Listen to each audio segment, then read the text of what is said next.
Welcome to the Timeout with Tyshawn Taylor podcast hosted by Rock. I am Rock. He is Tyshawn. What up? We are on season 3, episode Jumping 4. the gun, bruh. Coming to you from the Kansas Nation studio live in Lawrence, Kansas on Massachusetts streets. What's up, my man? Chilling, man. I feel like we ain't been here in a minute. It's been a couple weeks. Right? A lot of stuff didn't happen. We got a lot to talk about today, I A think. lot to go on, a lot to talk about. We got KU basketball looking pretty good. We got the holiday seasons coming up. For sure. And I definitely wanted to touch base with you on Q. We ain't talked about your boys' basketball It's a hot career. topic these days, honestly. Maybe we won't talk about Q's I got basketball. a lot to say about Q's basketball. Man, I didn't mean to Q catching some strays here today. Talk about them. All right, so let's jump into some KU basketball, man. Your twin, your boy, Melvin. Yeah. I mean, I think that's probably where we should start, right? That's probably where we should start. He's been balling. What was the last game that we talked about? Was it before NC State? It was before the UConn game. Before UConn? Yes. Okay. Played well against UConn. Didn't shoot it great. Came back to NC State, and they thought they had a scouting report on him. Yes. He's not shooting the ball well. He's 5 for whatever he was going into that game, so let's play off him. DP played also, so I'm sure that's probably why. If DP didn't play, they probably wouldn't have allowed that, but they thought, you know what? He's shooting 20-something%. Let's lay off him. And Mel said, okay. Okay, bet. And my boys start knocking it down. But as I'm watching the game, like his first 3 or 4 threes was wide open. Like nobody even ran out, contested it. They like damn near turned their back on him. So based on what I know about him, what we had a conversation about, the number one thing about him is he's a competitor. Me as a competitor, if you allow me to shoot, whether you believe I can shoot or not, I'm going to shoot it. Because I know that I work on my game, and I'm sure he has a similar attitude. I've seen him in the gym shooting shots, making 7, 8, 9, 10 in a row. So I was happy to see that. And not only that, the shots he was shooting were big shots. We down 2 points. We need a shot. We need a bucket. Shots. Big three. Like, after a while, they started to guard it, and he still was hitting it, contested. Again, to tie the game, to put us up 2, to put us up 1. Like, every shot in that game against NC State, he just balled out. Like, he just went unconscious. So let's flip it to the other side. Have you ever had anybody against you guys? Never. Never. They wouldn't have dared, no matter what the scouting report played. I'm a competitor and I'm a gamer, and he's the same. Like, it doesn't matter. Like, I could be 5 for 28. Like, I'm gonna shoot again. If I'm open, and it's the right shot. If it's in the flow of the offense, I'm gonna shoot it. And he's the same way. And not only that, I'll probably miss 3 or 4 in practice, but I'm a gamer. So, when it's time to win, I feel very confident in that. But has anybody on the other team ever lit you guys up like that? Because at some point, don't you go back in the huddle? Don't you go back in the huddle and be like, "Come on, man, fuck this guy." I don't even know the guy's name. I'm gonna be 100% honest. I don't even know the guy's name, but I remember the game. We played a Saturday afternoon game. My sophomore year against Texas Tech, they were not good. Not good at all. They were not a good team. And there was a white boy with kind of scruffy hair.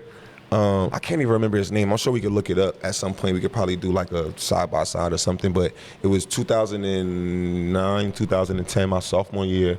We were a really good team. We went to Texas Tech Saturday afternoon, one of those games that's just hard to get excited about. It's not really on TV. They don't got any fans there. Just quiet arena. And this dude at 44. I'm pretty sure he let us up for 44. And we lost. And Coach Self, and I remember being in a timeout, and we were up, and Coach was just like, y'all fucking around. There's no energy in this. I'm the most excited person in the huddle. There's no energy. What's going on? And as the game progressed, I just kept looking up, and I was like, this time needs to run out. And each second felt like a minute. Each minute felt so long, and I'm just like, bro, they're going to come back and win. Was he a guard? Yes, he was a guard. He was a shooter. He hit a bunch of threes. And Brady was guarding him for a lot of them. I remember that. Because we gave Brady a hard time about that, jokingly, for, a little while. Not long, because Brady was a really good defender, and that's why. Because we expected so much of him, and that dude was like, what bro, you be guarding this person and that person, and you let this motherfucker go for 40? And James Anderson from Oklahoma State went crazy on us. I can't remember around 36, 37 at Oklahoma State. They stormed the court. was crazy. That was my June. I want to say that was my junior year, maybe sophomore year, probably the same year. Now that I think about it, Brady. Brady Morningstar catching a few strays. My boy Star, he's a good defender, bro. He made a lot of good players have bad nights just because he was so scrappy. He had quick hands. He didn't look the part, and so that was another thing. Right. Like people thought they could attack him, and then he ripped the ball and do some athletic ass shit. But he had a couple rough games though, and those are the two that I like come to the top of my head. Jacob pulling 2 on me, so I could put myself in this too. Like I know. We played against K-State one night. This was my junior year for sure.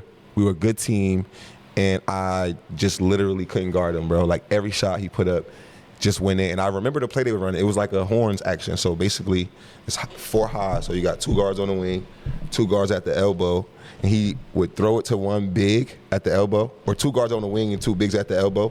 He would throw the pinch post pass to the big.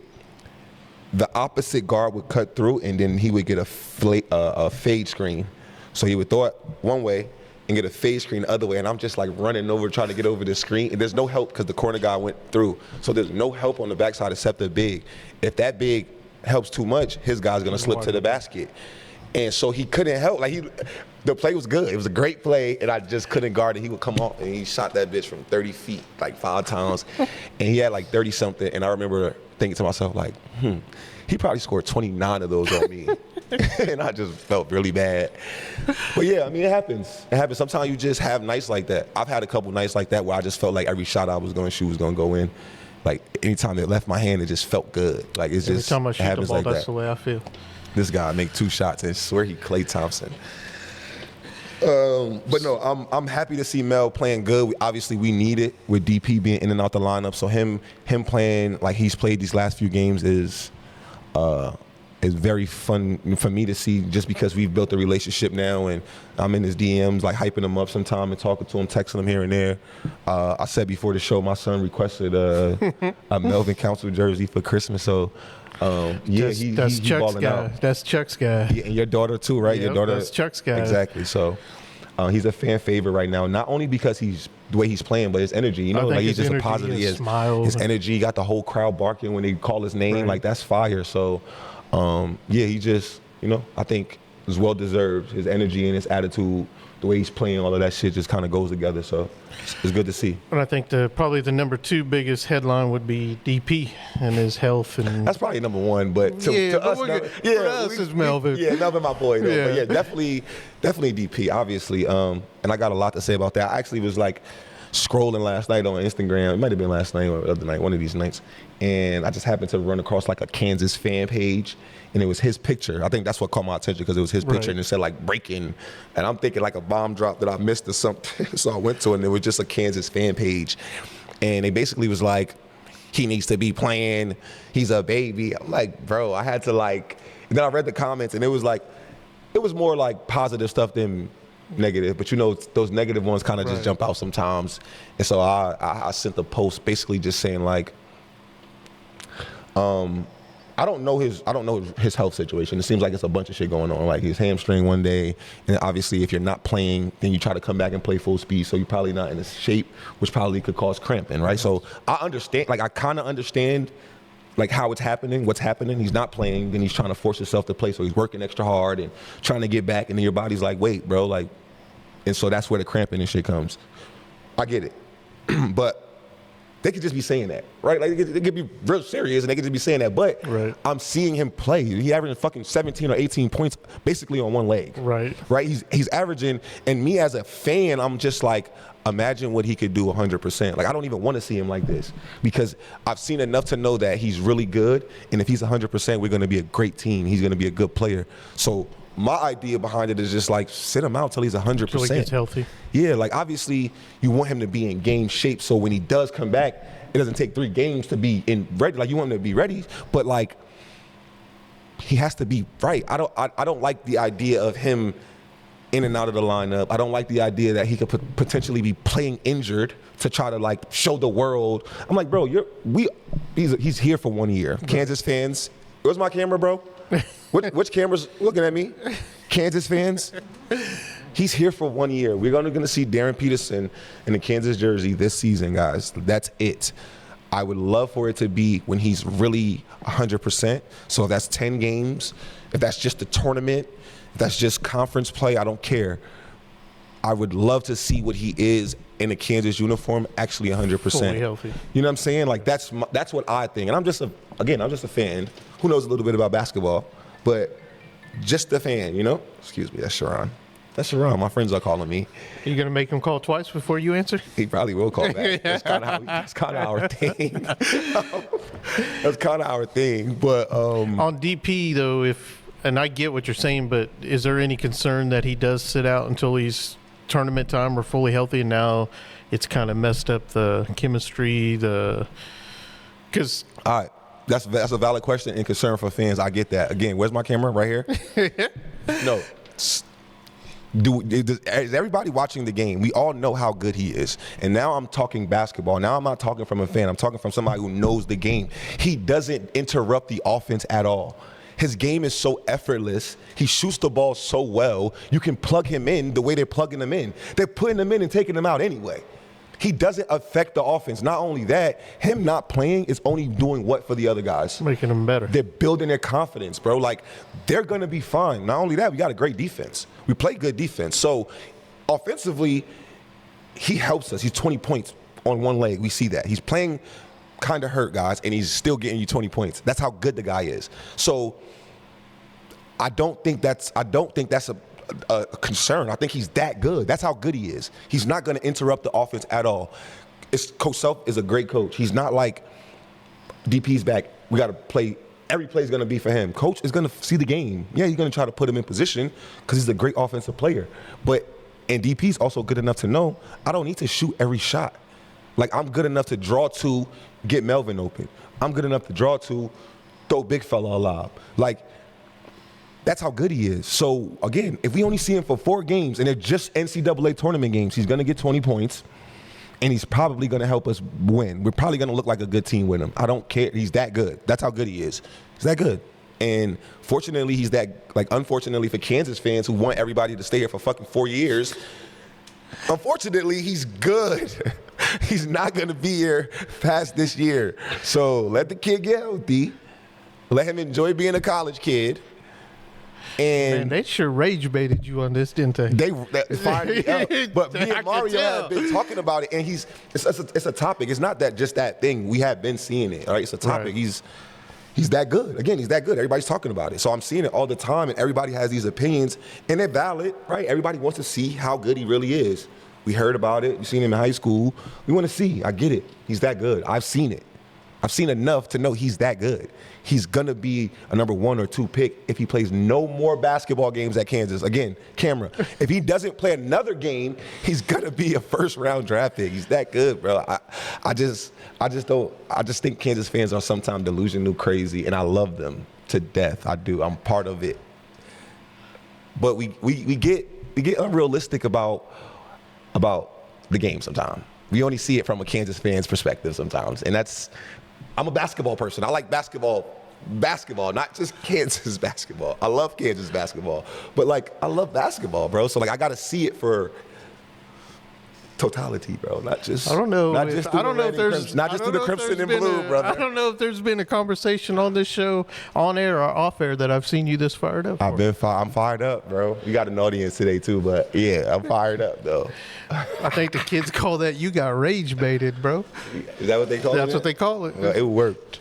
But do I make a valid point? Tell me. No, you're 100%. You're 100% right. All right. I've had some thought behind this, and I've had some conversations with some other basketball people who really know the game, who I respect listening to when we talk basketball. And yes, well, we all want to see him play. That's the truth. Like, we all want to see him play, but I'd rather see him play 100% than even 90. Like, because when you playing on like sore like muscles and stuff like that, the risk of injury just gets higher. So, like, it seems like every step he takes, everybody fucking holding their breath anyway, bro. Let them just get healthy, bro. And again, I'm not like, I don't know shit. Maybe he actually, maybe he is healthy and he just needs to get back in like game shape. And, that's part of the process is like running a lot, playing a bunch of games. And now they're about to go on break. So he's going to have a few days off. Maybe it takes even longer. I don't know. I just want to see him 100% because he's that good, bro. And if we get a chance, if Kansas fans get a chance to see that, they'll be satisfied with however many games it is. They're going to be happy he's good. He's good. And we're happy he chose to be here with us. I see a stat yesterday. Only NCAA college basketball team to start 9-3 or better 20 straight years. That's pretty amazing. And not only that, those preseason games, like those early games ain't always like layups. You know what I'm saying? Like these guys just played against North Carolina. They just played against Duke, UConn. They just played against some heavy hitters, bro. Tennessee. So like, again, we had talked about it. My senior year, we played it in Maui against Duke and Georgetown and played Kentucky twice that year. So, like, those early games mean something to us. And our preseason is always tough because we know we got UConn game 2. You know what I'm saying? So, like, coaches preparing us to play basketball while a lot of people are finding themselves, which we still are too. And that's the scary part is because if we can figure it out, we go on 7-8 game winning streaks, and then we might have a tough one, and then we bounce right back and go on another 8 or 9. So, I've had plenty of seasons like that. Obviously, he's had 20. I've got 4 guys. I've had 4 of those, and 9-3. 2 of those seasons I only lost 3 games. So our shit was like 20-1, 22-2, some shit like that. Like we was putting BTA. You know what I mean? Belt ass. Yes. We was spanking things. Okay, you got Davidson coming up Monday night, and then they got winter break, a little break. I think Davidson got you guys at the Sprint Center, right? Right before, same thing, tough game. Right before Christmas, getting ready to go home. Yeah, that was post Steph Curry a couple years, so they weren't really a good team. But I gotta say that beat us. They were like we didn't go into there anticipating them like being a good team. But they well coached. I was talking about their coach earlier. They well coached. They play hard.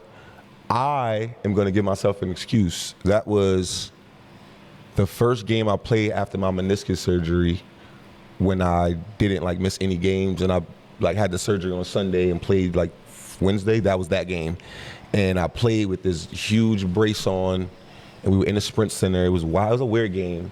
I had like 9 points, but I had like 11 assists. It was a weird game. I couldn't move. I couldn't get past nobody. It was like I had this uncomfortable ass brace on that I went into the training room right after that and was like, I'm not wearing this no more. So if I got to wear this to play, I'm not playing. So DP, just saying. No, let me stop. I don't know that I said that verbatim, but it was something like, this is not comfortable and I'd rather not wear it. And but yeah, that was a tough game. They played well. They obviously, again, like I said, well coached, run a good offense. They're surrounded by shooters. Everybody on their team is capable shooters. So it was one of those games that was just ugly. You couldn't. Well, this year's team catches a little bit of a break because it's at the Fog, so it'll be a little bit easier to get up for. True home court. Yeah, true home court. What's the Christmas break like for players? It might be a little different now. They probably got long. Well, I wouldn't say longer because it's still in basketball season. But I remember we would normally play a West Coast game. So I think we would play like USC. One year we played Cal, UCLA. So we would play a West Coast game. We would go there a couple days before Christmas, play a game, and then leave from there. So everybody would fly home to their respective homes, which always sucked for me because I would have a shorter time home because I got a longer flight to get there. I hated that actually. But we would go home for Christmas Eve, Christmas, and maybe next day, if I'm mistaken, and then come back around the 27th-ish and probably have like a couple days of practice and then the game, or maybe like a day and then the game, but usually a couple days because I did hear him talking about it. I think Brian Haney on the show after the game the other day. It's weird that this year they don't have a game till the 3rd of January. That makes sense too, though. I think now that I say it, because we always have enough time to get in shape. Because I remember those practices being like hard when we came back. Well, I thought he made it sound like you guys always had a game like the 29th, 30th, somewhere maybe in that range. So he said it was a little bit different. That's probably why it was hard. Yeah, because they got a couple more days. Quick. Yeah, that makes sense though. Actually, it didn't seem like it was like a long. We never had a long break ever. Like I remember coming here a couple summers ago, and was like, damn, when like, I've been here 2 months. When they come back to school, bro? Like, when is y'all playing pickup and shit? And it was like, well, they got until blah, blah, blah. I said, what? We had like 2 weeks off, bro. So just going home for those couple days, I'm sure you're just with family, eating, celebrating Christmas, not really practicing. I figured out how to. So when you come back, were you like legit out of shape, or was it? I never got out of shape. It's not in my DNA, but some guys did. The guy who just called me could. That motherfucker go home and come back 10 pounds heavier. He was going for 2 days. Sharon sit down and just like he was in playing shape. And right now he actually doing well. He actually doing well, but like in playing shape, like he was such a specimen. Like he was so quick and like a action figure when he was working out and shit that if he didn't for like a day or 2 days, you could see, like, you literally be like, bro, you haven't lifted. I could see it. I could tell. Because he like literally, I would compare him and T-Rob, like he's shorter, more compact, but they motherfuckers is just all muscle, like just straight up muscle. And then he'd go home for the summer and come back and be like, bro, come on, bro, you ain't do nothing, you ain't do no working out, did you? He'd be like, yeah, I played, but I mean, I didn't always play basketball. I'm just fortunate, bro. Like I just come from a skinny ass like tall family who you just can't. But like as far as like my lungs and breathing and like shit like that, maybe, but it take me longer than a couple days though, for sure. We play too much basketball, bro. We play basketball fucking every day. Taking 2 days off wouldn't kill most people. Again, Sharon was in shape. It just looked different. It was like, okay, for like a week, I'm gonna be able to get past him on offense. You know what I'm saying? Like, he took a break. You know, you could tell. It was just like, he just got a step slower after a couple days at the crib. I don't know what he was doing. He's eating good, laying up, chilling. I don't know what my boy was doing. He was chilling in the shot, like, comfortable. He was the man at the crib. So, he go home, red carpet. You feeling it today, boy. He red carpet. He was chilling, so. Brady catching strays, Sharon catching strays. You brought that up, bro. You start asking me killing us. I'm just bringing Come on, man. Brady, my boy, and he was one of the best defenders I ever played with. And again, he just had a rough night. When you guarding the best player, sometimes that happens though. So in his defense, he always was guarding the best guy on the other team. So sometimes it be like that. What's your Big 12 prediction? Houston looks good. Arizona obviously looks good. BYU looks good. Arizona look good. What's the freshman name from Arizona that's been beasting? I can't remember. I just was thinking about it because he looked like they keep talking about the Carlos Boozer kid, but they like the same exact player. Right. They like the same. They both 6'8", 6'9", athletic. He's good though. Houston, BYU, DeBanson. I've been liking what I'm seeing from him as a freshman. We just got a good conference. Iowa State always belt ass to Purdue. Yeah, always. But I would say always good though, and for us, that's always going to be a good game no matter what. Our conference is just always tough, bro. Because one, we Kansas, so everybody want to beat us, and two, we just got good teams now. We just got teams that are competing at high levels, all like from top to bottom. So it's fun. It's fun to watch. I think the way we play defense, we're going to be able to compete. I think. Obviously, if Melvin makes 9 threes a game, I ain't worried at all offensively. But I think that's part of it. Like, we could just have moments where it's just tough to get a bucket. And when you're playing against Houston or you're playing against BYU and they're running that NBA-style up-and-down offense trying to outscore everybody, I think you got to be able to get buckets. But Flory blocking shots. You got Trey and Melvin and Marco. I want to give Marco some credit and Jamari some credit. You know, the guys that don't play a bunch but come in and make a spark. They've been playing well, coming in defensively, trying to make an impact on the game. Cole, I like what I've been seeing from those guys on the defensive end. Obviously, they all probably saying we can shoot the ball better, right? I'm sure they all looking at themselves like, damn, I got to shoot better. I got to make shots, but. That's only half the game though. So if you can get stops like they've been doing and protect the rim, keep big fella out of foul trouble. I think we got to turn Bryson up a little bit too. I like Bryson. I think he shows sparks of just being super athletic and like quick, and then he have like 2 or 3 minutes where he's just kind of like standing around. Like it feels like that anyway. This is just based on what I'm watching. I don't know Bryson. I don't have no inside scoop. This is me watching the game at home on my couch, not doing shit either. So I'm just talking shit, okay? But I know a little bit about basketball. Okay?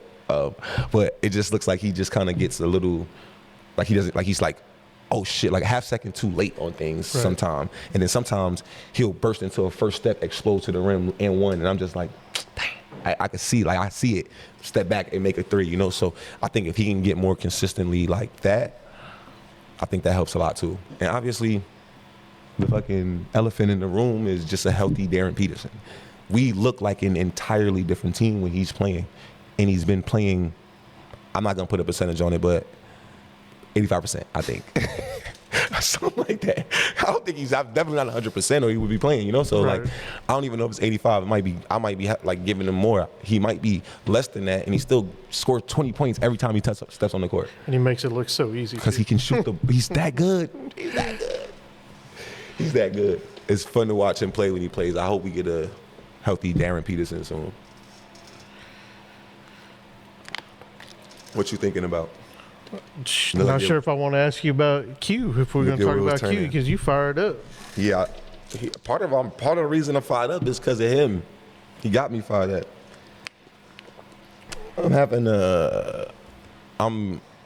My son's a good basketball player. He has a chance to be really good. I think. Freshman now? Yeah, freshman, playing varsity. He's played 4 or 5 games so far. 4 games. They lost a tough one the other day by 2 points. They missed 11 free throws, and they had 9 turnovers in the first quarter. And they lost by 2 to a team that was pretty good. They were a good team, but should easily won by 10. He's like, as I'm watching, I'm seeing like, damn, he's doing some stuff that, for one, we worked on. So that makes me happy because it's like I can see he's getting it even when he like acts like he's not like listening. I can tell he is. And I didn't go to one of his games. He told his coach, I need my dad here to yell at me. I'm not playing good. Then I yell at him and he's like, why are you so hard on me? but I know that like the effect is there. So, but like as I'm watching, I'm just like, damn, like some of the things he's doing are like, that's elite. And then he does some stuff and I'm just like, he's just a freshman, bro. Like that's a freshman ass mistake to make. Like, why would you do that? You know?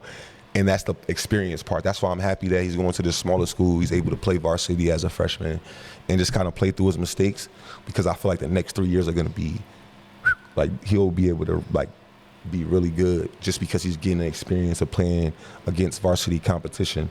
I just like it. He's like, they don't have a great team. They have a good starting 5 though. So their first 5 are really good, and then a lot of sophomores and freshmen that's playing up that just don't have the experience. Right. So I would say they're a good team, but they're great. They're a good 5.5. And so he's playing a lot. He's pretty much playing the whole game. Unless he gets in foul trouble, he's playing the whole game. So he's playing tired. He's having to play defense. They're running a bunch of zones, so he's having to learn how to play different defenses, different defense. So yeah, it's been good to watch him and kind of be close. I haven't been able to go to like every practice or every game because sometimes they're just traveling too far and I just got other shit to do. But yeah, it's been fun to watch him. It hasn't been that easy to coach him though, because I'm a hard coach. Like I come from that cloth of just like, I'm in your shit when I'm coaching you. This is like how I'm, and it's not just him. It's everybody, but he's my son. So there is a little bit of like the way I talk to him could come off a little harder, right? And I'm working on that. But I also just feel like if you want it, like you say you want it, then you wouldn't be like fighting it. You know, regardless of what I'm saying or how you think I'm saying it, like if you really want it as bad as you say you want it, then you should kind of be embracing this. Like, Dad, tell me more, right? Like I want more of the information, and I don't know for sure that that's where he is yet. Like, he's still a kid. I'm giving him the benefit of the doubt. He's still a freshman. And he's also just, I'm watching my boy grow up, bro, because he's, like, very emotional and, like, those type of things, and I'm just, like, having him trying to take it out on the basketball court, like, get it out here, right? That's how I did it, right? That was my release, and that was my outlet, but also just trying to, like, separate coach and dad a bunch too. So it's a work in progress for both of us, but it's been a joy to watch him play basketball and grow. Like, that's kind of like some of my best days right now, is just being with him in the gym. You know what I'm saying? So I'm enjoying that. I'm about to get emotional, bro, because me and him going through some shit right now and talking about him is making me sad, but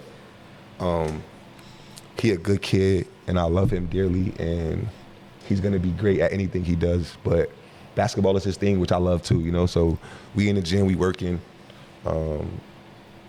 Yeah. Damn, bro. That's my boy. It's a special Christmas edition, apparently. Yeah. Speaking of Christmas, what's your favorite Christmas treat snack that you would only eat during Christmas time? Gingerbread cookies, probably. Maybe. Would you say ill, bro? I'm like, man, bro. Tough crowd. We got one person, tough crowd. We don't even like gingerbread cookies. All right. Yeah, it's just like very basic. You can dress them up, or you can just eat the cookie. You know, like icing it down and put the candies, gingerbread house it up, and or probably just some regular chocolate chip cookies. I'll dip in Santa shit before he get there. Take 1 or 2 of his joints back to the room. Who you laid them out for? He not real. I'll take 1 of these. He ain't gonna miss them. He getting enough around all these houses, you know? That was my logic behind it. I'll get a couple of these, chocolate chip and some milk. What about you, man? You look like you a snack man. Snack. I like gingerbread cookies too, man. I like my shit, dude. Don't be stealing my shit. I love candy canes, man, because you only get them once a year. So I feel like when they come out, man. Honestly, that might be mine. I just had a pocket full of them shits. Actually, and the other thing is the tin popcorn with the caramel corn. I know you can get caramel corn all year round, but for some reason, all mine, bro. But for some reason, I never buy caramel corn. I don't know why I didn't think about that. I was flustered. Now, actually, again, it's the popcorn for sure. My aunt used to buy me one of those probably every Christmas because she knew that I liked it so much. Do you eat all 3? I don't really like the plain ones. I just eat the caramel and the cheese. See, I didn't like the cheese one. Nah, so at my house, man, that thing will be empty, but the cheese will be full. Y'all backwards. No. Not eating the plain ones? It's regular popcorn with butter on it. Right, you can make that yourself. There's nothing special about that. It's to create, like, if you got to at least put them together. You just gonna leave one? Yeah. Nah, but that's probably definitely my favorite joint though, because I would get that all the time. I guarantee my mom buy me one this Christmas. I guarantee it. They always do. Her and my aunt. Favorite Christmas song? Don't tell me you don't listen to Christmas music. Yeah, but I was gonna try to give you like an R&B rendition. I was about to try to sing it. Let's hear it. I don't know, probably Silent Night, just because I hear it the most around this time. My sister been playing Chris Brown singing this Christmas song, so I've been hearing that in the background of my house all fucking for the last like 3 days. She been watching this Christmas movie with him in it, and he sings this rendition of this Christmas song. I'm sure everybody knows what I'm talking about. And I've been hearing that a lot. I would sing it, but I'm a little itchy. My voice is a little itchy. I'm no Chris Brown, guys. But yeah, it's a few. I like Christmas music though. I like the renditions. I don't know if I like the original. Yeah, like I'm a little more seasoned. But I like Christmas music though. Like I like the vibe of it. I like good music. I'd have to say Little Drummer Boy is probably my go-to. What, you don't like the Little Drummer Boy? Come on, man. It can't be the best one though. You got Mariah Carey, All I Want for Christmas Is You. Okay. See. Now I can get with that. I can get a little Mariah. It's her season anyway. Yeah, it is her season. She go hard around this time, so her music always slaps around now. Yeah, I spent a lot of years, like I went through this phase with Christmas that I wasn't really fucking with it, honestly, because I was alone a bunch playing ball overseas. Right. And I wouldn't get to be around nobody and celebrate the holiday, so I was like the Grinch for like 5 years, like, Christmas, yes, get away from me. But I got my kids with me and shit, and my niece is around the crib a lot and stuff like that. So it's like, I went and got a Christmas tree the other day. My mom was not gonna do it. My sister didn't do it. So I went to Walmart and got a tree. And was like, y'all better dress this shit up right now if I turn Grinch in here. But yeah, I'm in the spirit this year, I think, a little bit. Like I'm Christmas shopping and all that, doing all of the things. So yeah, man, I'm good. I'm feeling good about the holiday. For the most part, anyway. So episode 1, we ended with chopping it up with Chuck and did some Would You Rathers. Mm-hmm. Episode 2, we ended with story time, I believe. and you told us your great story about your ride you bought from Scott Pollard. Oh yeah, Scott Pollard story. Yep. That was fire. Episode 3, we ended with how good of a teammate is Tyshawn Taylor. Great teammate, by the way. Yes, he came through with flying colors. Come on, man. Did you expect anything less? You did. I did. You asking for dirt on me. He tried to dig dirt on. He want to embarrass me on this camera so bad, but my track record is clean. There's nothing on my. It's clean. Wait till Nothing. Wait till the next time I see your mama. We'll have a She got some. conversation. She might can go in the old trunk and pull up some old pictures or something. She the only one. But outside of that, clean track record, guys. So today we're going to end with the Timeout top 3. So I like this. I'm going to give Already you a couple like this. categories, and then you're going to give me your top I 3. already like this. So your top 3 KU moments. It could be on the court, off the court, just your top 3 moments from when you were here in Lawrence, Kansas as a student athlete. Graduating top number one. Seeing my mom, seeing all my, that was number one. Just being a college graduate, I didn't really care what university, but the fact that I was here and I did it, that's got to be number one for me. I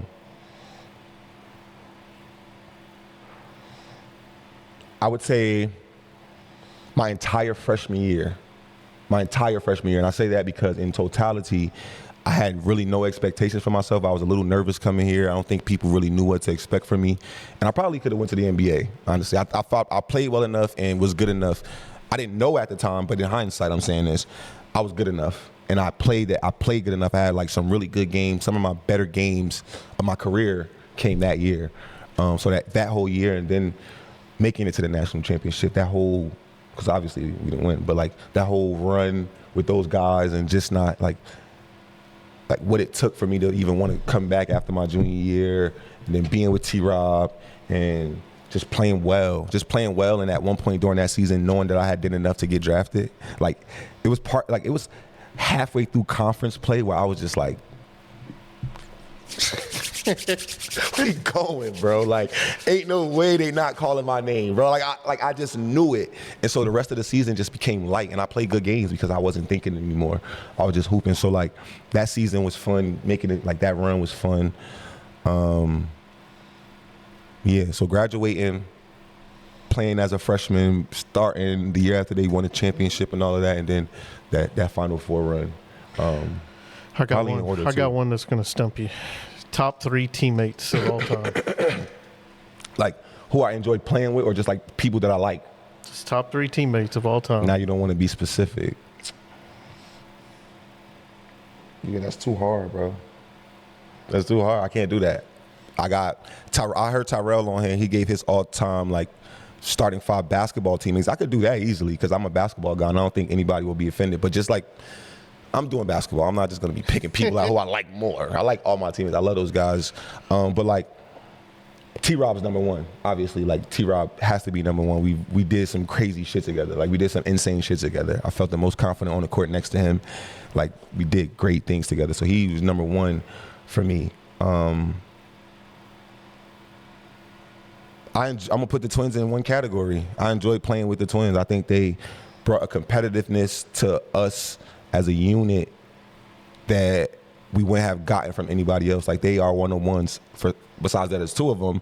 They're they're one-on-one type people. You know what I'm saying? They're not many people that's just as solid and as loyal and competitive. I seen those guys work so hard that summer going into their junior year where they ended up being lottery picks. I would go to war with them on a literal war on the basketball court with them any day. The third one gets tricky because, again, it's just so many teammates. This one, it starts to get hard. I don't think anybody would be surprised about the first 2.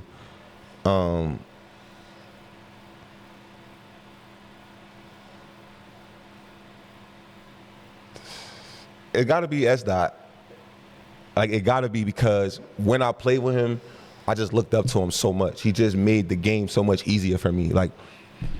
I watched him in high school. Then I was fortunate that I don't know how this happened, but he ended up coming back to school after that championship. It still blows my mind that he did. He should have been in the league. But anyway, I should have never been a teammate at Sharon's, but for whatever reason, it worked out that we played 2 years together. And just sitting back watching some games some days, when I say watching games, I was on the court with this man, and I was like, he just fucking what? Like shit like that. Like he was just so impressive for his size, like his skill set, his attitude, his hunger. Like he was a fucking dog. He was the definition of a dog, bro. Like, and watching him, playing with him those first 2 years, I took a lot of that with me junior, senior. Like I took a lot of S-Dot, a lot of the twins, and put it in my bag and carried that with me on the court when I didn't play with them. So they got to be like my. And then honorable mention is I didn't get a chance to be on the court with him, but just like the most solid, one of my favorite people in the world is Mario. Mario Little was like one of my favorite people in the world. So like he's on that list probably at the top, but just like he didn't get a chance to really play at KU as much as he should have. And so like it's like I can't really pick moments where it was like, oh, it was fun playing with him. But yeah, like if Mario wasn't here, the Twins probably wouldn't have been here 3 years. They done went to a different school, but they were so cool with him, and like the unit was here, so it was like, but like, yeah, he's just the type of person he is. He's just my man. So like, honorable mentions or no honorable mention, you can just put him however. Those are my guys though.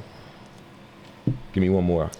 One more. Top 3 podcast moments so far on the Timeout with Tyshawn Taylor podcast.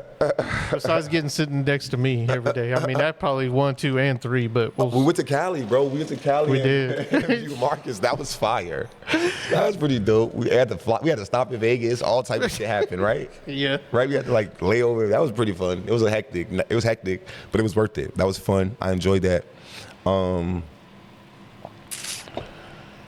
The Travis Relaford interview. The story with Travis, funny. Yeah. He my roommate, so we had some good stories because we shared some moments together that I didn't share with my other teammates specifically because we was roommates, you know. So that was good. I was thinking about that Canada story too. That's the first thing that popped in my head, and then I thought that we went to then the Cali. But yeah, the Canada story is unmatched, bro. Like that shit is real. That happened, and it's still crazy to this day. And did we tell you a story about him getting tied up by the young guys? Yes. That's also wild. Me and Travis got a bunch of stories together. And then episode with Q. Yeah, episode with Q, for sure. Yeah, for sure. Just like, because I know at one point I'm going to be able to run that back and be like, look, bro, you said this was going to happen, and it happened type shit. So, like, I think that was dope to hear him just talk about what he want to be so that he can even run that back at some point and be like, damn, that's dope, you know? So, yeah, those 3. Dope, for sure. Can he score a bucket on you yet? We almost got in a fight yesterday because the score was 9-9 and I was not going to lose. And he kept calling foul. Like, I'm talking about shirt off, sweaty, nose to nose, both screaming at each other. I was not losing, though. But, long story, but yeah, he can score. Well, he can score. He can score on me. Yeah, 100% can score on me and probably will beat me soon. But what's going to happen last night? Not tonight. Tomorrow. But soon. I told him 16. I almost lost to him the other day, and I was playing serious. I had basketball shoes on. Yesterday, I didn't start off playing serious until he started winning, and I'm like, I can't let him beat me. So then I got serious. But I wasn't like, you know. But yeah, he can score. He can shoot the ball. He learning from me, so he good. He good, man. He good. I'm gonna get the competitiveness out of him, even if he got to fight me. He gonna take it out on everybody else, but if I gotta like get it out of him, it'll get there. I just gotta figure out how to do it without like my son hating me. But yeah, it was good. It was fun. He can score. He's good. He can score on me. He won't beat me yet, but he can get a bucket on. You can get a bucket on me. I ain't as quick as I used to be. You can't beat me.